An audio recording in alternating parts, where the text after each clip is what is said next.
Isaías, profeta Isaías, capítulo 37, dos versículos 14 a 20.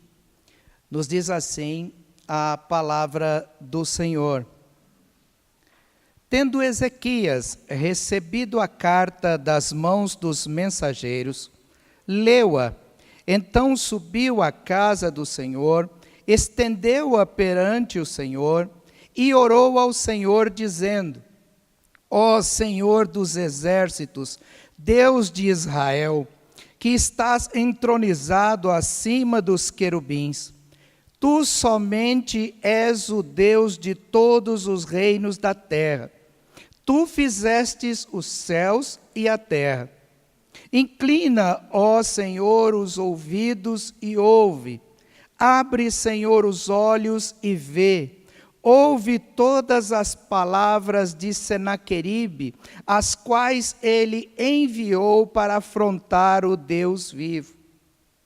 Verdade é, Senhor, que os reis da Síria assolaram todos os países e as suas terras, e lançaram no fogo os deuses deles, porque deuses não eram, senão obra de mãos de homens, madeira e pedra, por isso os destruíram.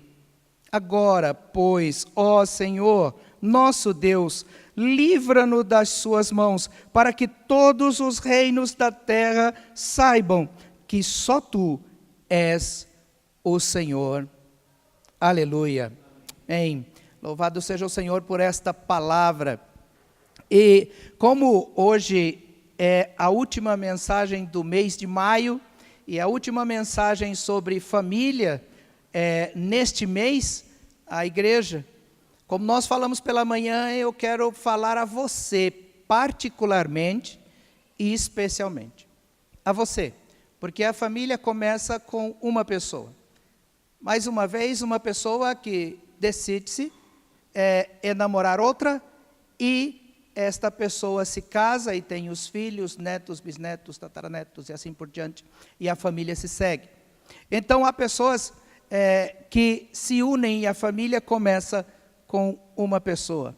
A pergunta para você, com base neste texto de Ezequias, é: qual o nível de conhecimento que você tem de Deus?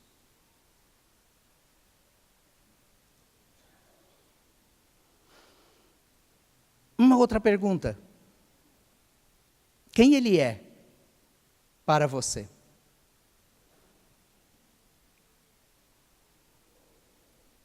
O quanto Ele pode? Como Ele age? Quando Ele interfere? São perguntas que, às vezes, quando nós fazemos aos crentes, nós paramos para pensar e temos as melhores respostas, ainda mais depois de lermos um texto desse, de uma oração tão maravilhosa como esta. Mas se nós pararmos para pensar no dia a dia de nossa vida, nós podemos ver que a resposta é um pouco mais complicada. Por quê? Porque nós não estamos acostumados a vivenciar este Deus tremendo. Nós não estamos acostumados. Neste texto de Isaías, e o profeta Isaías, ele profetizou no tempo de Acás, de Ezequias. Ele foi um profeta que falou acerca da palavra do Senhor. E aí, para você poder saber mais, porque o nosso tempo é pouco, você pode estar na classe da escola dominical aqui, que nós temos aprendido acerca dos reis. Hoje é a noite da propaganda, acerca dos reis de Israel. Então você aprende passo a passo acerca da história de cada pessoa, de cada líder, do que ele fez, de quem ele foi, dos profetas. E nós estamos no Antigo Testamento vendo o que estes reis e estes profetas fizeram. A escola dominical é abençoada para a nossa vida, porque traz lições que nós aprendemos de um modo mais profundo, porque a mensagem, nós temos pouco tempo para falar de tanta coisa e de uma pessoa tão especial como o rei Ezequias. Mas, irmãos, não quero aqui entrar na aula da escola dominical, mas nós pensamos em falar em Ezequias por causa da lição para as nossas famílias e por causa destas perguntas sérias. Olhe só como estava vivendo Ezequias. A situação política de Judá era terrível. Imagine só que eles estavam vivendo momentos em que Acas, o pai de Ezequias, havia feito um acordo com o rei da Assíria para que eles pudessem viver em paz. Vamos dizer, viver em paz como vassalo. O rei Acas se entregou ao rei da Síria, dizendo: por favor, não nos destrua, porque nós somos teus servos, para que assim a Síria não destruísse a vida de Acas, nem a vida de sua família, nem a vida de seu povo. Fez um acordo com ele, deu todo o ouro que podia dar, tirou as coisas da casa do Senhor e mandou para a Síria, para que assim o rei da Síria pudesse ficar mais calmo. A situação política era tão cruel que as pessoas não sabiam o que fazer, porque em volta, parece até o nosso tempo, em volta tudo estava um tumulto, porque havia crise nos outros países, porque a Síria vinha dominando poderosamente, e já o Egito não possuía força, a Babilônia não possuía força, os outros reinos menores já não possuíam força, estavam todos sendo destruídos, e a Síria crescendo, e os países sofrendo com todas as suas dificuldades de governo. E aí nós vemos entrar na história o rei Ezequias, que foi aquele que tomou o lugar de seu pai, e aquele que viveu para o Senhor. A história de Ezequias é linda. Se você olhar toda a história dele, você vai falar: mas espera aí, o rei Ezequias fez algumas coisas erradas. E é maravilhoso nós podermos ver isto na Bíblia, porque a Bíblia está repleta de pessoas que fizeram coisas erradas, que viveram de modo errado. A nossa igreja, as pessoas são erradas, vivem de um modo errado. Se nós fôssemos perfeitos, nós não precisaríamos de Deus, não precisaríamos de Jesus. Jesus mesmo disse isso quando alguém falou: o que você faz às pessoas? Ele disse: os doentes precisam de médico. Então os pecadores precisam de um Salvador. Quem já é salvo não precisa de salvação. Quem acha que pode chegar até Deus não precisa de Jesus que o conduza. Quem tem uma família que é perfeita, que não comete erros, não precisa de ajuda. E nós vemos que nós podemos aprender com o rei Ezequias, mesmo que nós olhemos para as suas falhas. Mas nesta noite não quero falar das falhas de Ezequias. Isso você pode olhar quando você estiver na aula da escola dominical, porque a história é bem mais esmiuçada, para você poder compreender mais. Eu quero falar de Ezequias, de um rei que viveu para a glória do Senhor. Ele viveu para a glória do Senhor. Sua situação era difícil. Imagine para uma família que estava cercada em Judá. Eles estavam presos em Jerusalém, de um modo que foi preciso o rei Ezequias construir um aqueduto enterrado no chão, porque o modo da Assíria agir era tão cruel, que eles faziam, a primeira coisa era fechar a água que vinha para a cidade. Cercavam a cidade e deixavam a cidade sem água, sem alimento e sem nada, até que se acabasse tudo, e ali eles morressem de sede e de fome, ou se entregasse por medo. O rei Ezequias, iluminado pelo Senhor, fez um aqueduto por baixo da terra. O rei da Síria não conseguiu descobrir, então Ezequias tinha água lá em Jerusalém, os muros ele fortificou, e ele estava lá. Mas o rei da Assíria, O rei Senaqueribe era cruel. Ele queria conquistar a todos. Nós vemos muitas vezes pessoas que na família, quando nascem, nós admiramos e falamos, mas que criança linda, que criança calma, quieta, que criança assim, né? Aí depois nós vemos a criança, às vezes passa pela adolescência, começa a se revoltar e nós pensamos, não é aquela criança que eu conhecia, não é aquela pessoa que eu conhecia. Vemos às vezes numa idade avançada a pessoa muda de tal modo que você fala, eu não acredito que a pessoa se virou desta maneira. Você acha que Hitler nasceu com a suástica na testa? Ele era uma criança normal, como as crianças. Nós crescemos e vivemos e fazemos as coisas como ou Deus quer, ou Deus não quer. Ezequias foi um rei que viveu para a glória do Senhor. Mas ele teve as suas dificuldades. Sabe por quê? Porque chegou um momento que o rei Senaqueribe da Assíria, ele ia invadir Judá. O rei Ezequias ficou com tanto medo desse momento e dessa invasão, porque imaginem, os povos diziam pelos lugares, o rei da Síria vem para destruir. O rei da Síria vem destruindo tudo, destruiu a Etiópia, destruiu o Egito e vem já para destruir Judá, porque já havia destruído Israel.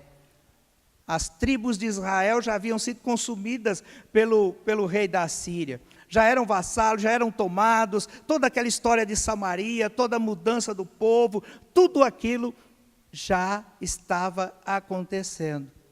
Então, o rei Ezequias tem uma ideia. Ele havia, você pode ver no texto de Isaías, ele havia reconstruído a casa do Senhor. Ele foi um rei que reinstituiu a Páscoa, a celebração da Páscoa, convidou as pessoas para estarem neste momento de adoração. Ele deixou a casa do Senhor a coisa mais linda, mas no desespero e no medo, ele arrancou até o ouro das portas da casa do Senhor para mandar ao rei da Síria.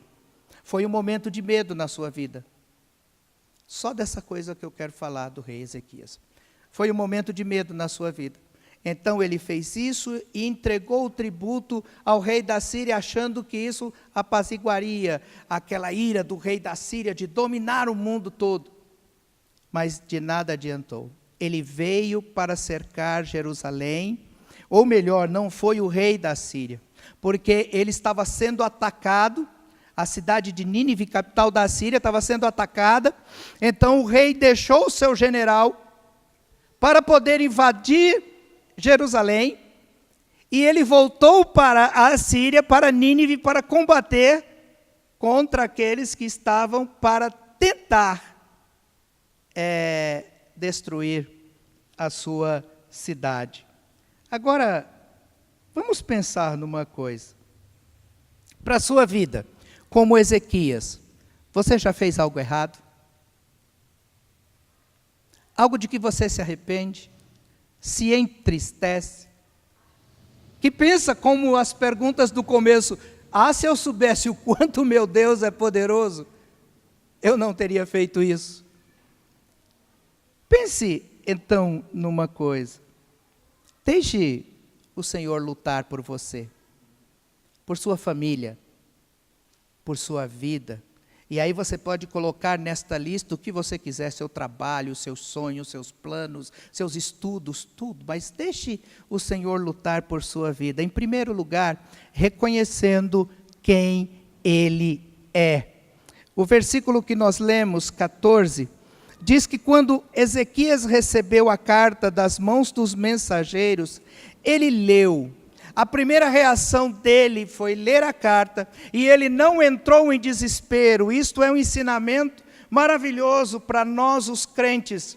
ele não entrou em desespero. Muitas vezes nós pegamos o resultado de um exame, nós sabemos a palavra de um médico, nós ouvimos alguma coisa acerca de uma dificuldade, nós nos desesperamos, procuramos um mundo de coisa e nós deixamos o mais importante, o primeiro, que é nos colocarmos na presença do Senhor. O rei Ezequias, quando ele soube do que estava acontecendo, recebeu aquela carta, ele foi à presença do Senhor, reconhecendo quem o Senhor é. Olha o versículo 16. O 15 diz: orou ao Senhor dizendo: ó Senhor dos exércitos, Deus de Israel, que estás entronizado acima dos querubins, tu somente és o Deus de todos os reinos da terra. Tu fizestes o céu e a terra. Irmãos, aqui o rei Ezequias, ele mostra e nos mostra nesta noite a confiança para nós conhecermos quem o Senhor é. Por isso que às vezes quando nós pedimos na igreja oração de louvor, nós às vezes pedimos para que os irmãos louvem ao Senhor e nós ficamos na dificuldade de sabermos se há louvor. Às vezes nós pedimos aos irmãos para que adorem a Deus, mas nós não conseguimos adorar. Nós conseguimos pedir ao Senhor coisas, nós deixamos de adorar quem o Senhor é, porque isto faz muita diferença. Sabendo quem o Senhor é, Ele lutará por nós de um modo diferente. O rei Ezequias disse: tu estás entronizado acima dos querubins. Ezequias deve ter olhado para o rei Davi, falando o que nós lemos no Salmo 131 na liturgia. Ele deve ter imaginado toda a história de Israel, todo o poder de Deus, os reinos destruídos, as coisas vencidas. E o Senhor mostra para nós também, para nós podermos olhar para as nossas coisas. Quantas vitórias você já teve colocando na mão deste Deus que está entronizado acima dos querubins? Quantas coisas, quantos momentos você já passou, quantas coisas lindas você viveu, quantas respostas de oração deste Deus que é todo poderoso, Deus que reina sobre todos os reinos da terra, Deus que fez os céus e a terra. Reconhecer isto é por demais maravilhoso. Às vezes eu fico pensando, se nós pudéssemos tocar no coração de Deus com nossa palavra, humano que nós somos, nós elogiaríamos mais Deus. Porque nós oramos a Deus, sabemos que Ele ouve a nossa oração, mas se você olhar para a Bíblia, você vê algumas, talvez muitas orações em que os servos do Senhor tocam o coração de Deus, porque é algo maravilhoso. Dizer para Deus quem Ele é, não vai mudar a sua oração para você receber ou não. Não é aquilo de você dizer para Deus, Senhor, porque o Senhor não é uma reza ou algo que te conduz de um modo que você dá e recebe, mas é o reconhecimento de quem Ele é. Isso falta muito para as pessoas, para nós que nos chamamos de crentes, que cremos no poder de Deus. Reconheça quem o Senhor é. Veja o quanto Ele pode. O rei Ezequias disse: tu és o Deus de Israel, tu és o Deus que está entronizado acima dos querubins. E quando nós olhamos para o capítulo 36, nós vemos que Deus foi afrontado por Rabsaque, porque ele afrontou não só Ezequias, o rei Ezequias. Ele disse do rei Ezequias um bocado de coisa. Ó, não adianta você crer nesse Deus que o rei está falando, porque ele não pode livrar. Mas quando chegou no momento, ele disse de Deus. Olha o versículo 18 do capítulo 36. Não vos engane, Ezequias, dizendo: o Senhor nos livrará. Acaso os deuses das nações livraram cada um a sua terra das mãos do rei da Assíria? Onde estão os deuses de Amate, de Asparde? Onde estão os deuses de Sefarvaim? Acaso livraram eles a Samaria das minhas mãos? e continua dizendo coisas acerca de Deus.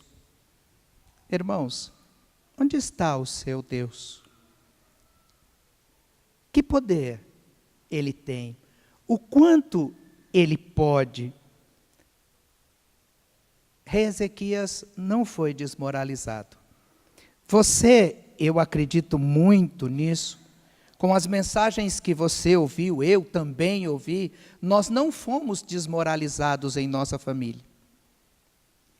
Nós aprendemos mais acerca daquilo que o Senhor quer para melhorar nossa família. Como nós falamos pela manhã, uma das religiões que cresce no mundo é o islamismo.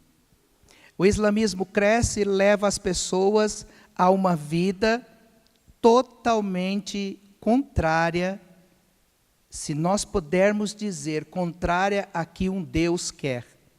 Se Alá fosse o Deus verdadeiro. Porque um Deus que requer destruição da vida da pessoa para lhe dar o céu, um Deus que requer a destruição da vida de outras pessoas para lhe dar o céu, o harém, o além, o que quer que seja. Este Deus não é digno de adoração. Porque quando o Deus Todo-Poderoso quis adoração, Ele se entregou por nós. E isto lá no início da criação, Satanás não destruiu o que Deus queria. O Senhor sonhou a família, Satanás não destruiu a família. Ele pensou e sempre pensará que pode destruir a família. Mas Satanás não conseguiu, porque o Senhor disse, nascerá um. O Senhor fez a promessa. E todo o Antigo Testamento esperaram este que haveria de nascer. E quando Jesus nasceu, o Senhor disse, olhe para ele, porque ele se entregou. Ele morreu, ele esteve na cruz e da cruz ele saiu e está vivo. Este Deus é o Deus poderoso, que primeiro oferece, para depois nos orientar. O Senhor não nos obriga a nada. Você não é obrigado a servir o Senhor. Você serve se for de coração. Porque, tristemente, se não for de coração, de nada adianta. Você pode fazer o que for, não adianta nada para Deus. Porque Ele fez o que fez por amor, o mais profundo amor. Mas agora vamos pensar numa coisa, que Deus é o nosso, e porque a nossa religião, que é a verdadeira cristã, a que mostra o Deus de amor, não cresce tanto quanto deveria. No nosso país não tem o desenvolvimento que deveria ter. Olha o que o rei Ezequias escreveu, e aí lembrando como Deus age. Olha o versículo 17. Inclinas, ó Senhor, os ouvidos e ouve. Abre, Senhor, os olhos e vê. Ouve todas as palavras de Senaqueribe, as quais ele enviou para afrontar o Deus vivo. Irmãos, lembre-se o modo como Deus age. Deus age como um Deus vivo. Ele agiu antigamente, ele agiu na vida do rei Ezequias, e ele age na nossa vida como um Deus vivo.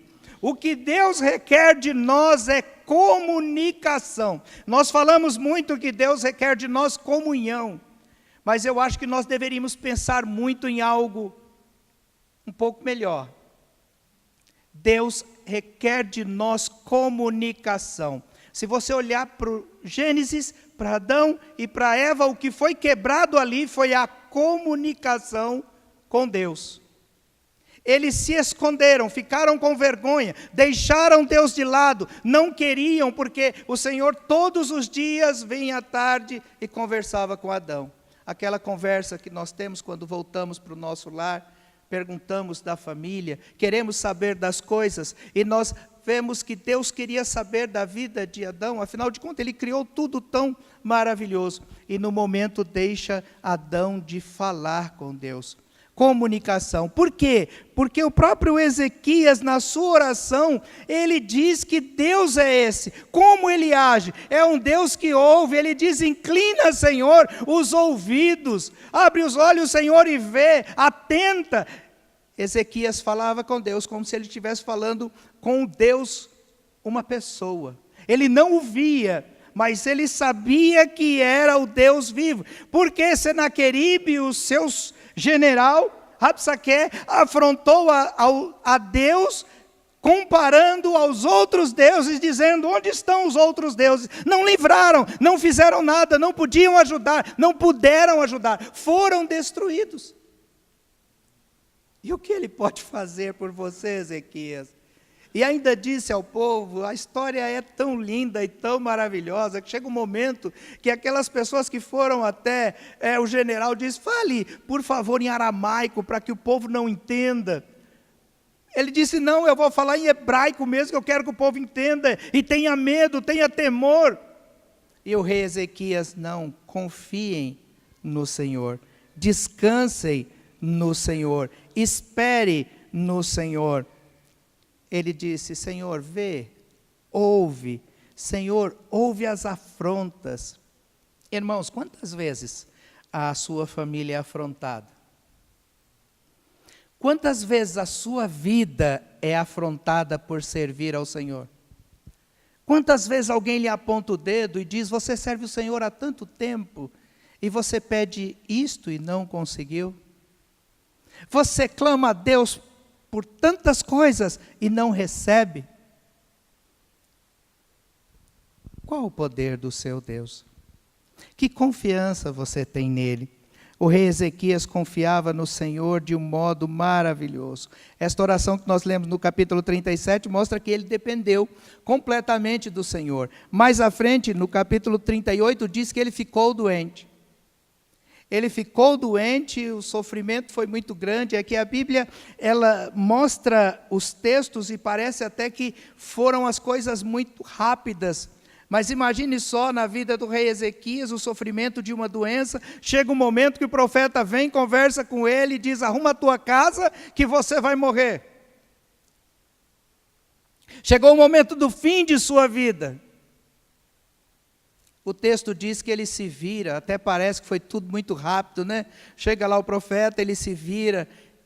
Eu imagino que Ezequias devia orar constantemente ao Senhor. E quando ele soube que chegou o momento de sua morte, porque ali o profeta veio e anunciou, e ele temia a palavra dos profetas, ele vai ali e chega um momento, sozinho, ele vai e diz ao Senhor o que ele tinha para dizer. Ele se derrama diante de Deus. É isso que o Senhor quer de cada um de nós, que nós nos derramemos em sua presença, como nós nos derramamos às vezes com um amigo, com uma amiga, com o marido, com a esposa, com um parente, com alguém. Nós abrimos o nosso coração. Deus quer isso de nós, que nós façamos isto da nossa vida para com Ele. O tenhamos como Deus de todo poder, como Deus que nós podemos confiar e como Deus que age poderosamente. Às vezes o Senhor nos corrige e nos orienta. Miqueias, no capítulo 3, registra o momento em que ele fala ao rei Ezequias. E o rei Ezequias ouve a mensagem e se arrepende. É necessário isto para a nossa vida. O arrependimento. Ele se humilhou. E a palavra do Senhor diz que, como o rei Ezequias, ele teve um coração nobre. Ele serviu e seguiu ao Senhor, porque ele adorou ao Senhor de verdade. Que coisa linda se as pessoas falassem de nós isso. Que tremendo Deus que ele confia. Que Deus maravilhoso, Deus que esta pessoa confia. Seria demais, é bom demais ouvir isso. Dizer de nós não, mas dizer do nosso Deus por causa daquilo que nós vivemos e testemunhamos. Deixe o Senhor lutar por você, por sua vida, por sua família, por seu lar, por seus sonhos. Deixe o Senhor lutar, crendo quando Ele interfere. Uma coisa que nós precisamos sempre lembrar, o momento de Deus, nem sempre, é o nosso. O momento de Deus nem sempre é o nosso, mas Deus tem o melhor para aqueles que esperam nele. Esta é uma certeza que nós temos. E aí nós vemos o que o rei Ezequias fala no texto que nós lemos, no versículo 20. Agora, pois, ó Senhor nosso Deus, livra-nos das suas mãos, para que todos os povos, os reinos da terra, saibam que só tu és o Senhor. Para que saibam que só tu és o Senhor. Irmãos, o rei Ezequias orou. Este exército do rei da Síria estava cercando Jerusalém. Quando chegou o momento da destruição de Jerusalém, o rei Ezequias havia dito para o povo do poder de Deus. Chegou aquele momento ali, o exército foi completamente destruído, sem que o povo fizesse nada. Diz a palavra do Senhor que o anjo veio e consumiu o exército de 185 mil homens. Se nós pudéssemos aqui apelar para as dificuldades da vida, eu queria que você parasse um pouquinho e pensasse, quantos 185 mil reais você deve? Na situação de hoje, os brasileiros como estão, quantas 185 mil pessoas você queria ver na presença do Senhor? Quantas 185 mil famílias você queria ver convertidas, que são da sua família, do seu lado, da seu conhecido, pessoas que você gostaria de estar com elas na glória do Senhor? Quantas dificuldades você pode estar enfrentando que nós não sabemos e que você precisa da dependência completa do Senhor? Quanto? E o quanto Deus pode. O rei Ezequias soube disso. Senhor, livra-nos das suas mãos, para que todos saibam que tu és o Deus Todo-Poderoso. Irmãos, deixe Deus lutar por você. Reconheça-o como Deus de poder em sua vida. Saiba como Ele age. Veja quem Ele é. Olhe para Deus como Deus que está entronizado acima dos querubins. E se nós olharmos para isso, a referência é justamente ao Apocalipse e justamente a Jesus Cristo. E eu fico impressionado com este amor de Deus. Que amor da Santíssima Trindade nos mostrando que não há ciúmes. Ciúmes destrói. E o Senhor mostra que Jesus pode ser adorado. Não há problema nenhum. Que o Espírito Santo pode ser adorado como Deus. Nós cantamos no culto sobre a presença do Deus Trino. Nós adoramos ao Senhor, não há ciúme de Deus. E aí por isso a prova tremenda de Jesus Cristo na palavra ser o Filho de Deus. Porque Jesus se deixa ser adorado. O único que se deixa ser adorado. Que Deus de amor tremendo é esse. O exército foi destruído. O rei Ezequias contemplou o poder de Deus. A vergonha que seria imposta sobre ele foi tirada pelo poder de Deus. Sua família está bem? Louvado seja o Senhor por isso. Sua família precisa de ajuda? Confie no Deus de todo poder. Entregue a sua vida, descanse no Senhor e saiba que Ele é o Deus de poder. Amém? Que o Senhor nos abençoe.